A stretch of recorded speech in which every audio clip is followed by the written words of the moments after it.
सम्मानित दूर दराज से आए हैं, आप सबका स्वागत है। लेकिन जो हमने मेहनत की थी और फसल कटाने का और फसल बिजाई का काम चल रहा है, उसके बाद भी आप लोग इतनी तादाद में पहुंचे, आप लोगों का बहुत बहुत धन्यवाद। ये कुछ भाइयों को काम था चले गए, कोई बात नहीं। अब मैं दो चीजें बताना चाहता हूं।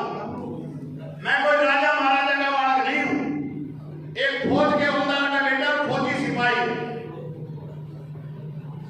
आज मैं अपेक्षा करूं कि मुझे हजारों और लाखों आदमी आएंगे, क्योंकि अभी राज का और विधायकों का टाइम 3 साल का पड़ा है।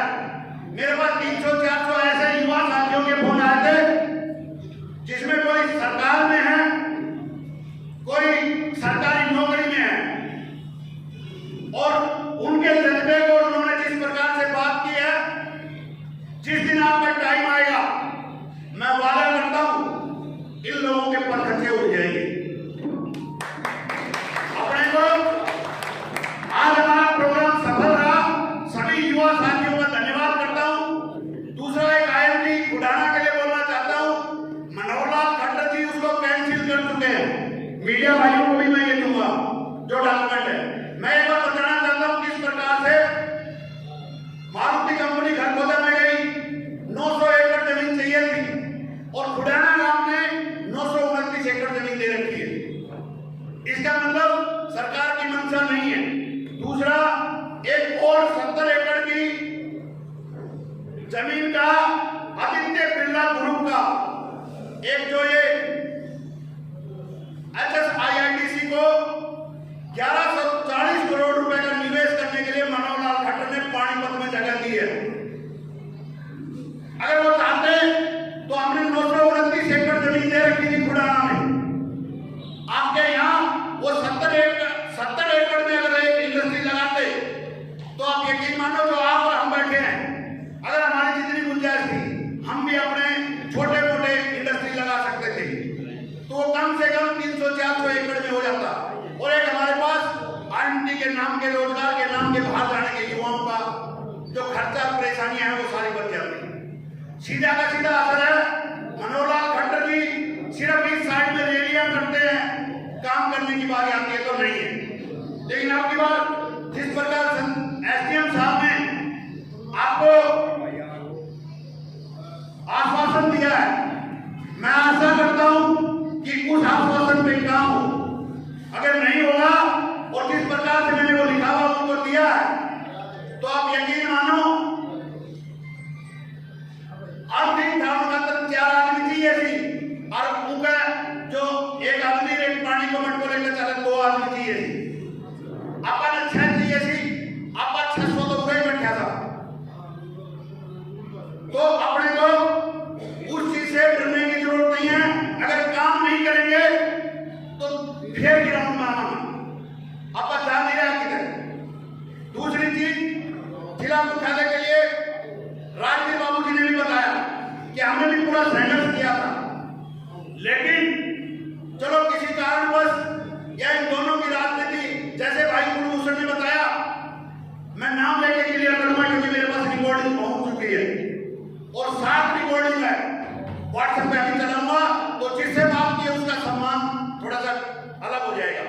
राजदान सिंह जी, आपको इस मंच के माध्यम से चैलेंज करता हूं, आप इतने डर गए कि एक फौज के सिपाही के लिए आपको खुद फोन करना पड़ गया कि आप लोग प्रोग्राम में मत जाना। क्यों भाई? क्योंकि आज तक किसी ने भी महेंद्रगढ़ में लाइन से हट के काम नहीं किया है, और जितने भी प्रोग्राम हुए, चाहे बार एसोसिएशन का हो, चाहे यादव सभा ने प्रोग्राम किए हो, चाहे IMT खुडाना का हो, जहां भी ये लंगर मेला जाते हैं तो दान सिंह और रामविलास जी द्वारा प्रायोजित होते हैं, ये जाने के तोड़ने का काम करते हैं। इसलिए मैंने अपनी राजनीतिक सारी चीजों को दाव में लगाकर अकेले आने का प्लान किया था। अगर इसमें मैं कुछ गलत करता हूं तो मेरा अकेले का राजनीतिक दाव खत्म होगा, और आगे से लोगों को यह जाएगा कि जो भी धरना प्रदर्शन कुछ भी टूट रहा था वो ये तोड़ रहा था। मैं आप लोगों के बीच में हमेशा रहूंगा, हमेशा था, जब भी जरूरत पड़ी आप लोगों के बीच में आया। कुछ भाइयों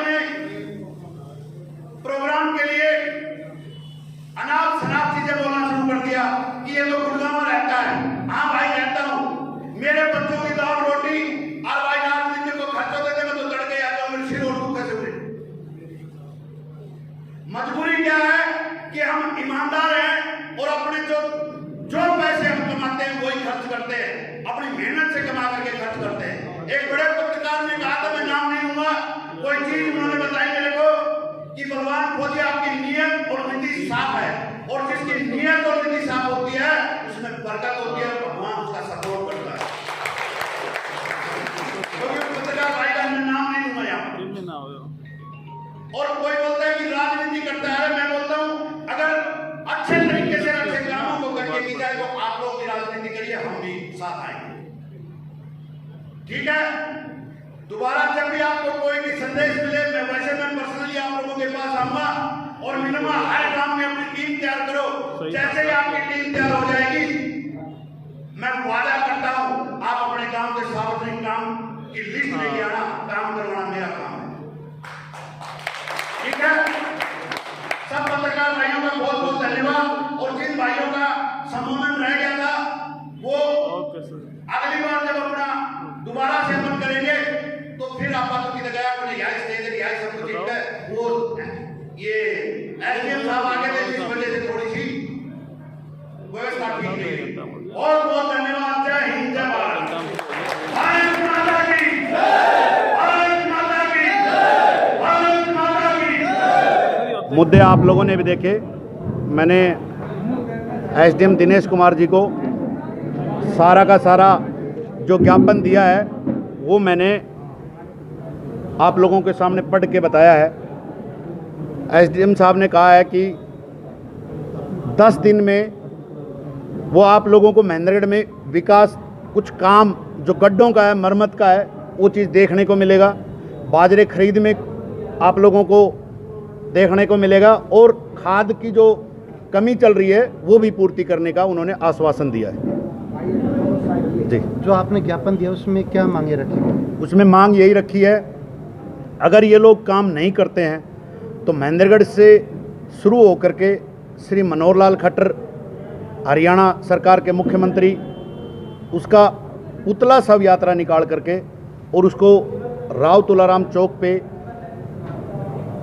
अस्थियां लेकर के वहाँ उनका दाह संस्कार करके अस्थियां लेकर के और चंडीगढ़ के लिए रवाना होंगे और हर जिले से होकर के हम चंडीगढ़ तक पहुँचेंगे। जिस तरह से एसडीएम ने जो आश्वासन दिया, कितने संतुष्ट हैं आप? देखो, एक सरकार का अधिकारी आकर के, क्योंकि आज की डेट में तो सब कुछ उनके हाथ में है। पहले हम बोल सकते हैं कि किसी पार्षद ने सपोर्ट नहीं किया, किसी चेयरमैन ने सपोर्ट नहीं किया, लेकिन आज तो उनके हाथ में खुली की खुली कलम है। और जिस प्रकार से परली साइड में भाइयों ने गुट्ठा दे करके सारे काम करवाए हैं, अब की बार हमारे पास गुट्ठा नहीं है, सीधा हमने मुक्का तान दिया है। और एसडीएम साहब, ये काम जल्दी से जल्दी आपको देखने को मिलेगा। जैसे हमने 3 तारीख को ऐलान किया था कि हम ऐसे ऐसे यादव सभा में एक प्रोग्राम हो रहा है और जिसमें सिर्फ रोडों को और गड्ढों को लेकर के है, तो वो आपने देखा होगा सतनाड़ी मोड़ के पास में कुछ रोड़ी बजरी छोटी मोटी गेरी है, लेकिन वो हमें अच्छे तरीके से काम चाहिए। ऐसे खिंडाने से और ख़राब करने से हम उसके पक्ष में नहीं हैं।